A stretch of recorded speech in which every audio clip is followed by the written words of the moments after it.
নতুন বছরে নতুন বই, রঙিন মলাট যেন রং ছড়িয়েছে স্কুল শিক্ষার্থীদের মনেও। এবার রাষ্ট্রীয় শোকের কারণে কোনো আনুষ্ঠানিকতা না থাকলেও বই পেয়ে উচ্ছ্বসিত তারা।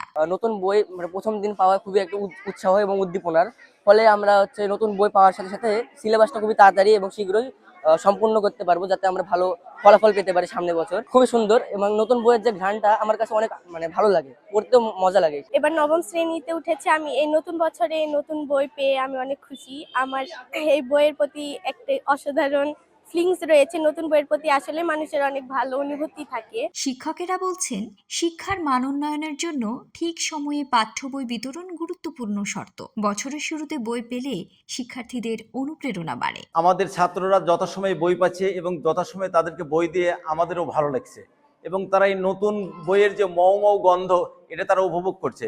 এবং এই পাঠ্য বই তাদের হাতে পাওয়াতে অভিভাবকরাও খুশি, এবং তারা তাদের যে বছরের শুরুতেই বই পেয়েছে এবং পড়াশোনা চালিয়ে যাবে, এই জন্য সরকারকে আমরা ধন্যবাদ জানাচ্ছি। রাজশাহী জেলা শিক্ষা অফিস সূত্রে জানা গেছে, ৯টি উপজেলায় প্রাথমিক বিদ্যালয়ের চাহিদার শতভাগ পাঠ্য বই পৌঁছে গেছে। তবে মাধ্যমিক, দাখিল, ভোকেশনাল ও কারিগরি স্তরে কয়েকটি শ্রেণীর বই এখনো এসে পৌঁছায়নি। চলতি মাসের মাঝামাঝি নাগাদ সেগুলো পাওয়া যাবে বলে আশা করছেন তারা। তাসনিয়া খানম, স্কাই বাংলা, রাজশাহী।